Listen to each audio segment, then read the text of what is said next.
toutes et à tous, merci de nous accueillir chez vous pour l'édition d'information de ce soir et c'est parti pour les titres. Affaire Ousmane Sonko, l'Assemblée nationale a levé l'immunité parlementaire du député par ailleurs président du parti PASTEF. 98 députés ont dit oui, un non, 2 se sont abstenus. Les parlementaires de l'opposition ont boycotté la séance, un vote sous tension. Loin des journalistes, interdiction formelle aux hommes des médias d'accéder à l'hémicycle. Pour le secrétaire général du SYNPICS, c'est tout simplement une agression, une violation du droit à l'information dénoncée par les journalistes présents à la place Soweto. Pour rester avec cette affaire Ousmane Sonko, quelle suite judiciaire pour le président du Comité sénégalais des droits de l'homme? Le juge d'instruction peut décerner bel et bien un mandat d'amener à Ousmane Sonko si jamais il refusait de déférer à la convocation. Dans cette édition, Maître Papsen nous explique pourquoi le juge du 8e cabinet a hérité du dossier d'Ousmane Sonko. Combien de personnes ont été vaccinées depuis le début de la campagne démarrée officiellement mardi? Pour le moment, pas de chiffres du côté du ministère de la Santé, mais Abdoulaye Diouf Sarr rassure, les premiers résultats sont satisfaisants. Pratiquement toutes les régions ont démarré leur campagne et la plateforme continue d'enregistrer des inscriptions. Des inscriptions, oui, des vaccinations, mais attention, le ministre tient au respect des conditions d'inclusion. Évaluation dans cette édition, autre évaluation, quel impact chez les populations après la vaccination du chef de l'État? Beaucoup restent encore sceptiques, dubitatifs, se vacciner. Ils ne pensent pas encore, pas pour le moment. D'autres tendent déjà les bras. Oui, ils veulent bien se protéger à l'image du cardinal Théodore Adrien Sarr et de Monseigneur Benjamin Ndiaye. Les deux religieux ont reçu leur dose de vaccin, une dose, beaucoup de prières, mais aussi beaucoup d'espoir pour le pays.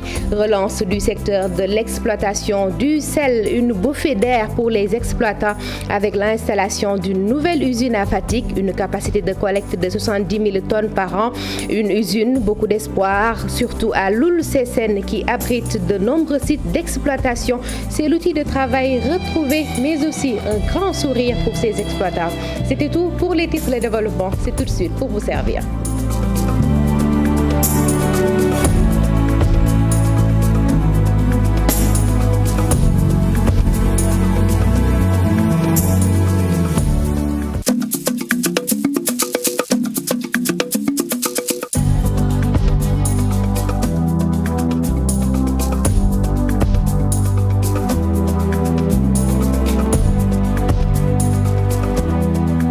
Bonsoir à toutes et à tous. Merci de nous accueillir chez vous pour cette édition d'information que nous démarrons par une autre actualité judiciaire. Guy Marius Sagna placé sous mandat de dépôt cet après-midi. Les autres activistes, Assane Diouf et Clédor Sène, ont encore fait l'objet d'un retour de parquet en attendant d'être fixés sur leur sort pour le moment. Provocation à des crimes et délits, organisation d'un mouvement insurrectionnel, association de malfaiteurs sont les chefs d'inculpation retenus contre eux. Selon leur avocat, nous y reviendrons sûrement beaucoup plus amplement dans nos prochaines éditions d'information avec les derniers développements. Parlons maintenant de l'affaire Ousmane Sonko. Le député perd son immunité parlementaire. Ainsi en a décidé l'Assemblée nationale. 98 députés ont voté pour, un contre, 2 se sont abstenus. Un vote sous tension. Les parlementaires de l'opposition, quant à eux, ont boycotté la séance. Le compte rendu de cette rencontre est signé Chérif Dia.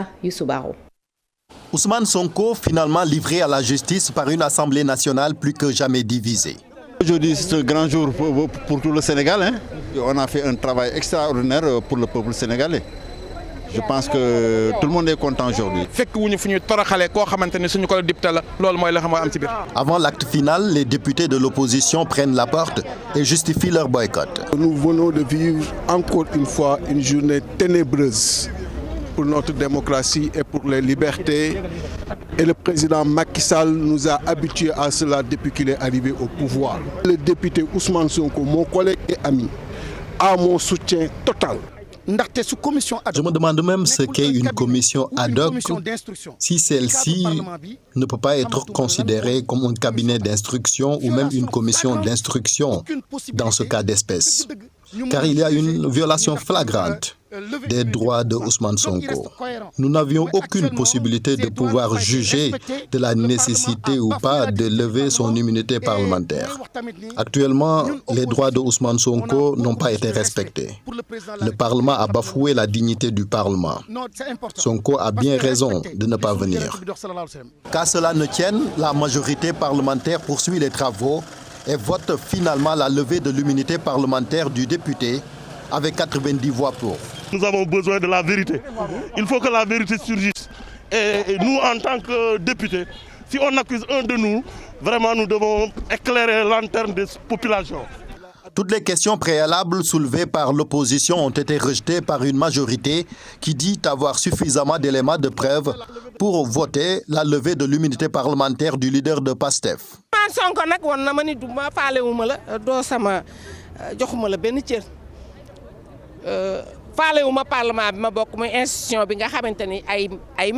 Ousmane Sonko n'a aucun respect pour la commission ad hoc, ni même l'Assemblée nationale.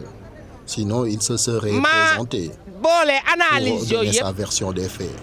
Vu son attitude et au regard du contenu de la plainte de Adji Sarr, j'ai décidé de voter la levée de l'immunité parlementaire de Sonko. Le sort de Ousmane Sonko, absent le plus présent à l'hémicycle, est maintenant entre les mains du juge d'instruction du 8e cabinet qu'il récuse. Ousmane... Quelle suite pour ce dossier judiciaire? Le juge d'instruction peut décerner un mandat d'amener à Ousmane Sonko si jamais il refusait de déférer à la convocation. C'est l'avis de Maître Papsen pour le président du Comité sénégalais des droits de l'homme. Il nous explique un peu pourquoi le juge du 8e cabinet a hérité du dossier d'Ousmane Sonko. Nous le suivons au micro de Chérif Dia Youssou Baro. Il y a eu une réforme au niveau donc du tribunal de grande instance de Dakar. Parce qu'on tend vers la spécialisation des cabinets d'instruction pour une gestion beaucoup plus rationnelle des dossiers. Et c'est pourquoi le 8e cabinet est par essence le cabinet d'instruction qui hérite pratiquement de tous les dossiers en matière de viol. Et moi, c'est la seule explication que je peux donner à cette saisine du juge du 8e cabinet. Parce qu'en réalité, il s'agit un peu de l'organisation interne de la juridiction. Et c'est tout à fait normal parce que le travail au niveau des cabinets d'instruction est un travail extrêmement tenace, extrêmement lourd. Il faut de l'organisation. Si son immunité parlementaire est levée, comme vous le dites, à partir de ce moment, M. Sonko sera à la disposition de la justice. Et le juge d'instruction, tout naturellement, pour l'entendre, soit à titre de témoin, soit à titre d'inculpé, le juge d'instruction va lui adresser une citation à comparaître. C'est-à-dire va l'inviter à venir comparaître. Maintenant, s'il ne défère pas à cette invitation, le juge d'instruction a, selon les dispositions donc, de la loi portant code de procédure pénale, le pouvoir de décerner un mandat d'amener.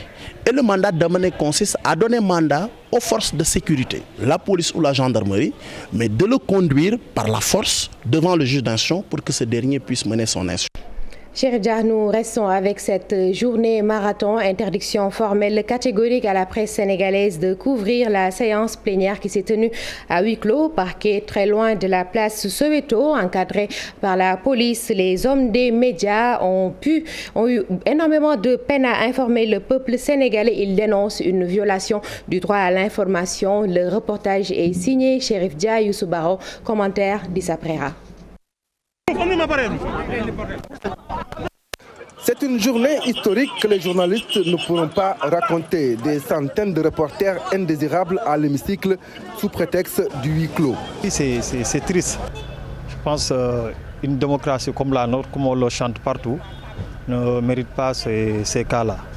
On pouvait au moins laisser les journalistes faire leur travail, mais empêcher les journalistes d'accéder à la salle et de faire leur travail. Je pense que c'est triste. Le Sénégal ne mérite pas cela.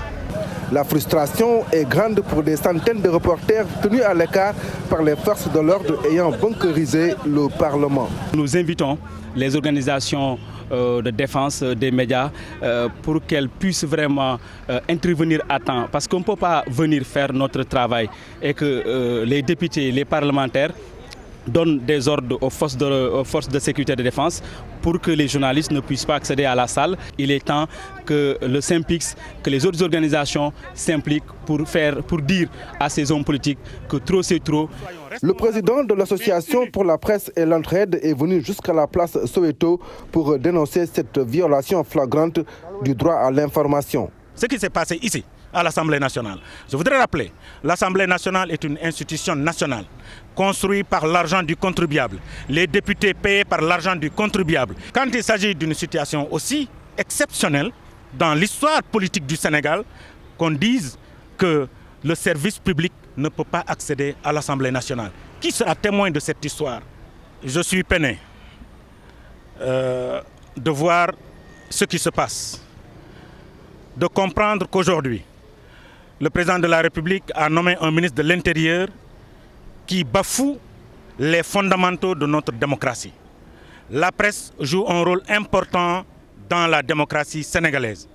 Seule la RTS est autorisée à couvrir la séance plénière que plus de 20 000 Sénégalais ont suivie sur la page Facebook du député libéral Mame Diarra Fam.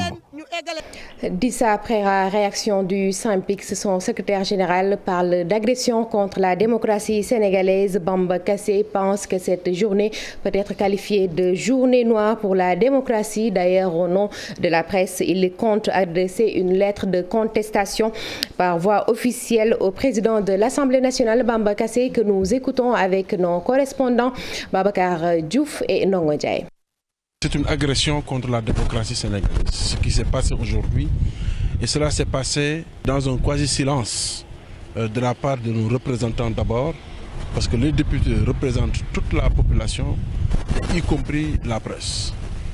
Mais également, c'est une faiblesse de la part des journalistes qui aujourd'hui ont démontré à la face du monde qu'ils n'ont pas l'organisation nécessaire et requise pour pouvoir imposer leur point de vue. Je ne vois aucunement en quoi l'examen de la levée de l'immunité parlementaire d'un député, un représentant du peuple sénégalais, nonobstant son appartenance partisane, c'est un député du peuple. On veuille lever son immunité et on empêche au peuple de suivre les débats. Il n'y a aucune raison qui puisse le justifier. On nous parle de Covid. Oui, c'est vrai, depuis décembre, l'Assemblée nationale est infectée. On a même eu des cas de Covid très graves là-bas. Mais aujourd'hui, avec le développement de la technologie, il était possible, à partir de l'Assemblée nationale, de créer un flux du direct, libre d'accès et de permettre aux journalistes de suivre les débats. Donc c'est un jour noir pour la démocratie sénégalaise. Nous allons d'ailleurs adresser une lettre de protestation formelle au président de l'Assemblée nationale, qui d'ailleurs même, durant les débats, a failli interdire à un député l'usage de son téléphone pour faire un direct sur Facebook. D'ailleurs, nous allons lui demander de lever ces mesures d'interdiction de l'Assemblée parce que ça n'a plus de sens. Un dernier élément avant de quitter l'Assemblée nationale, le député Déthié Fall apporte son soutien à Ousmane Sonko et prend ses distances avec Idrissa Seck, le parlementaire, donne rendez-vous aux journalistes sous peu pour les édifier sur son avenir politique et quelle orientation il va prendre. Déthié Fall que nous suivons avec Dissa Préara, plutôt Chérif Dia à la caméra Youssou Baro. J'ai donné rendez-vous aux Sénégalais, un rendez-vous que je compte honorer très bientôt pour donner justement mon orientation politique. Ne soyez pas pressés. J'ai toujours honoré ma promesse, j'ai toujours honoré ma parole. Et cette promesse-là, je vous l'ai faite très prochainement. Vous allez me voir vous convoquer. Et en toute responsabilité, de façon martiale, vous dire ce que je compte faire pour mon avenir politique et pour ce...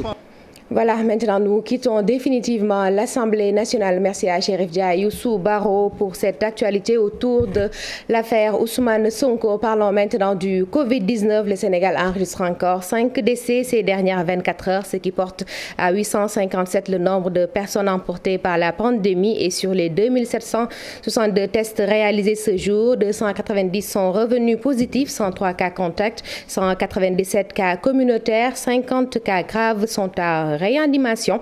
Pour les patients guéris, ils sont au nombre de 50. Parlons maintenant de la campagne de vaccination contre cette pandémie. Toutes les régions du pays ont démarré pratiquement avec des résultats satisfaisants selon le ministre de la Santé. Les inscriptions aussi sur la plateforme dédiée se poursuivent. Mais attention, Abdoulaye Diouf Sarr tient au respect strict des critères d'inclusion. Le ministre a fait le tour du pays en mode de visioconférence afin de faire une évaluation de la situation. Nous le suivons avec Mamadou Fall. Les opérations de vaccination ont commencé pratiquement dans toutes les régions et les premiers résultats obtenus sont très encourageants pour la suite de la campagne. Je voudrais vous rappeler que les vaccins constituent un produit essentiel pour réduire durablement le risque de maladies graves et de décès. Le Comité national de suivi et de contrôle des opérations de vaccination a pour mission essentielle de contrôler et de suivre le déroulement des opérations de la vaccination sur l'ensemble du territoire national. Je demande à tous les membres du comité de veiller à ce que les critères d'inclusion soient strictement respectés. Je voudrais porter à votre attention que le ministère de la Santé et de l'Action sociale, pour une bonne conduite des opérations de vaccination, a mis en place une plateforme numérique de gestion de la vaccination contre la COVID-19. Elle permet aux personnes désirant se faire vacciner de faire une demande en ligne, de prendre un rendez-vous et de recevoir son vaccin au moment opportun. Vaccin contre le Covid-19 toujours, le cardinal Théodore Adrien Sarr et Monseigneur Benjamin Ndiaye, archevêque de Dakar, ont reçu leur première dose de vaccin aujourd'hui. Moment aussi de prière et d'espoir. Oui, beaucoup d'espoir selon l'archevêque de Dakar, car l'ancien archevêque plutôt, car à l'entame du carême, il priait pour endiguer la pandémie. Avec l'arrivée du vaccin, leurs prières sont exaucées. Diourbel a aussi démarré sa campagne de vaccination contre le Covid-19. Comme presque dans toutes les régions, les autorités religieuses et politiques sont en première ligne pour recevoir leurs doses et faciliter le travail des autorités administratives. Compte rendu de ce premier jour, Babacar Diouf Ndongo Ndiaye.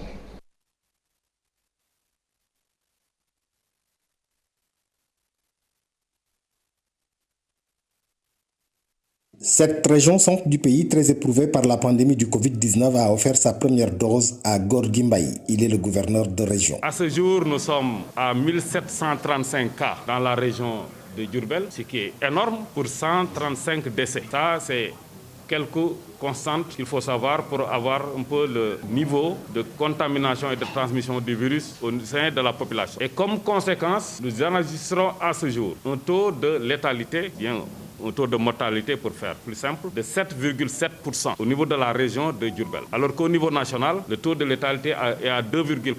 Donc notre taux de mortalité est 3 fois supérieur au niveau national et au niveau même mondial. Bambey, le préfet du département a reçu la première piqûre anti-Covid. Ndeye Aïssatou Toureba. Nous avons combattu cette maladie pendant 1 an. Nous n'avons pas trouvé de solution. À chaque fois, on nous a demandé d'observer des gestes barrières. On nous a demandé vraiment des restrictions auxquelles vraiment nous sommes soumis avec beaucoup de difficultés. Si aujourd'hui on nous propose un vaccin qui pourrait nous préserver de ce virus, il n'y a pas vraiment de réticence à avoir. Le démarrage de la campagne de vaccination n'est pas synonyme de lever des mesures barrières, a fait comprendre le médecin-chef de région, Mamadou Dieng. Ce n'est pas parce qu'on est vacciné qu'on doit laisser tomber les mesures barrières. Au contraire, les mesures barrières combinées à la vaccination permettent de limiter la propagation de l'épidémie. 6 429 des 10 881 doses reçues sont affectées au personnel soignant de la région. Les districts sanitaires de Touba et Bambey ont reçu les parts les plus importantes, respectivement 2549 et 1700 doses. Merci beaucoup Babacar Diouf. Retour à Dakar. La dose de vaccin reçue par le chef de l'État pour rassurer les citoyens ne semble pas convaincre certains, surtout chez les jeunes. Beaucoup restent encore sceptiques, dubitatifs. Ils hésitent à se faire vacciner. D'autres ont déjà franchi le premier pas en s'inscrivant sur la plateforme Prêt ou non. Abdoulaye Diop, beaucoup pensent qu'avec une amélioration de la stratégie communicationnelle, les choses devraient s'améliorer. À la caméra, il y a Pape Sangone Mbaye. L'acte posé par le président de la République est diversement apprécié par la jeunesse sénégalaise. La dose de vaccin prise par le chef de l'État ne convainc toujours pas les sceptiques. Je ne vais pas me vacciner puisque ça ne m'inspire pas du tout confiance. Le vaccin n'a pas été respecté. La durée que le vaccin doit être traité n'a pas été respectée. Je pense que c'est 2 ans à peu près ou plus. Je ne vais pas me vacciner et je vais déconseiller à Jean pour ma famille, en ce qui concerne ma famille, mes amis. Bon, genre, pour tout le monde aussi, je leur dirais de ne pas se vacciner.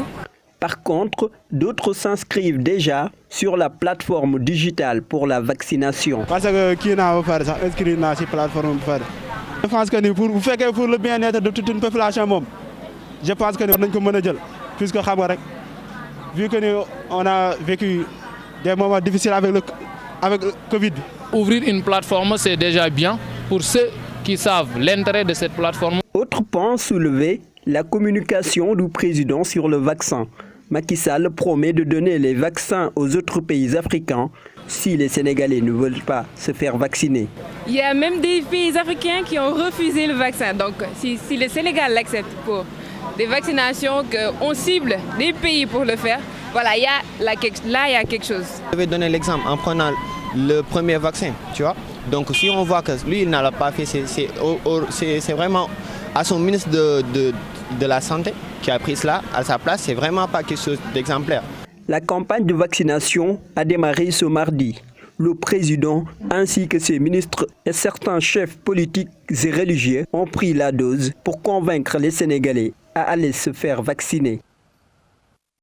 Merci beaucoup Abdoulaye. À chacun ses arguments et sa position. Commission nationale de concertation sur le croissant lunaire, Imam El Hadj Oumar Diène devient le coordonnateur par intérim. Imam Makhtar Ndiaye est nommé secrétaire permanent installé ce matin. Les membres de la CONACOC comptent sur le soutien des autorités religieuses, coutumières et administratives pour mener à bien leur mission. Imam Makhtar Ndiaye que nous suivons avec Alassane Ba. À la caméra, il y avait Ahmadou Ba aussi. La Commission nationale de concertation pour le croissant lunaire est l'affaire des imams et de tous les musulmans du Sénégal regroupés au sein de l'Association nationale des imams et oulémas du Sénégal dont il dirige la présidence. En présence des représentants des familles religieuses, à savoir Touba, Tiwawan, Medina Baye, Yoff Layène, Ndiassane, Thiénaba, Léona Niassène, Medina Gounass, famille omarienne, et de toutes les autres associations islamiques du Sénégal. Suite aussi au texte régissant le fonctionnement de la commission lunaire, en cas de vacances de la présidence, déclare, article 1, Imam El Hadj Oumar Diène, précédemment secrétaire permanent de la commission, est nommé coordonnateur par intérim de la Commission nationale de concertation pour le croissant lunaire. Article 2, Imam Amadou Mokhtar Ndiaye, précédemment membre de la commission, est nommé secrétaire permanent de la Commission nationale de concertation pour le croissant lunaire en remplacement de Imam El Hadj Oumar Diène. Article 3. Les autres postes restent pour le moment inchangés. Article 4.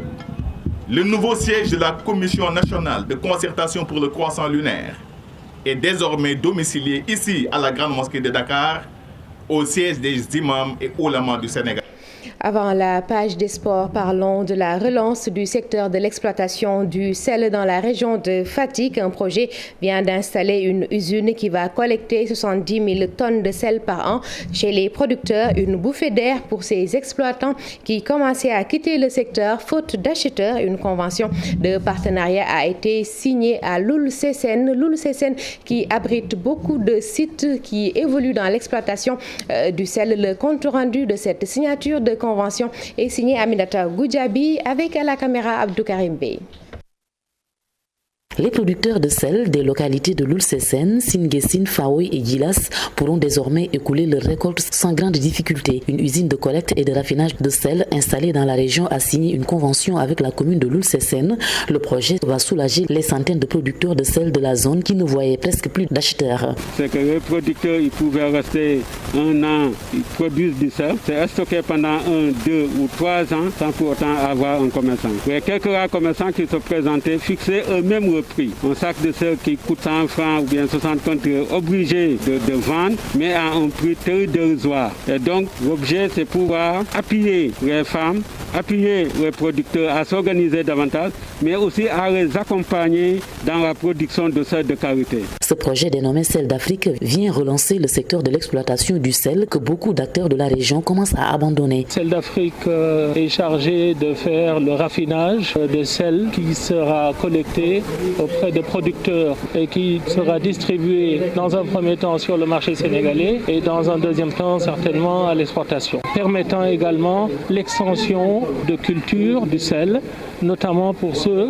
qui avaient abandonné la production quelque part par désespoir et étaient passés à autre chose. Et ce sont de grandes quantités de sel qui seront collectées chez les producteurs. Rien que pour cette première année pilote, environ 70 000 tonnes seront achetées par les partenaires à travers l'usine implantée. Nous sommes pour le moment en phase de démarrage, mais pour cette première année, nous comptons aller entre 60 et 70 000 tonnes pour la première année et nous espérons aller dans des volumes bien plus importants. Et des conventions de partenariat seront signées avec les autres communes de la région de Fatick qui abritent des sites d'exploitation de sel.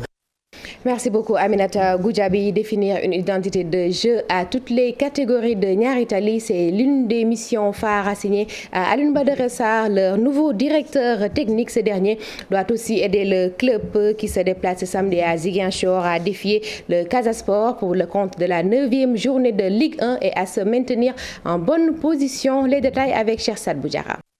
J'ai joué un rôle comme le rôle de directeur technique. Ça va de mettre en place une politique du football au niveau de l'équipe, du club. Donc essayer aussi d'aider les entraîneurs qui sont là sur place à pouvoir vraiment progresser de par l'expérience acquise au niveau du football. Essayer d'aider les entraîneurs, essayer de mettre en place une politique sportive cohérente pour pouvoir permettre à cette équipe-là d'avoir une bonne équipe d'abord en championnat. Après maintenant avoir aussi des équipes de jeunes qui peuvent assurer la relève. Mais dans l'urgence aussi aider l'équipe à se maintenir en Ligue 1. Après maintenant, comme vous l'avez dit, je ne serai pas sur le banc, il y a des entraîneurs qui sont sur place. Merci beaucoup, cher Sad Boudjara. Vous avez suivi Bassirou Sarr. C'était tout pour ce soir. L'information se poursuit dans Soir d'Info avec Binta Diallo.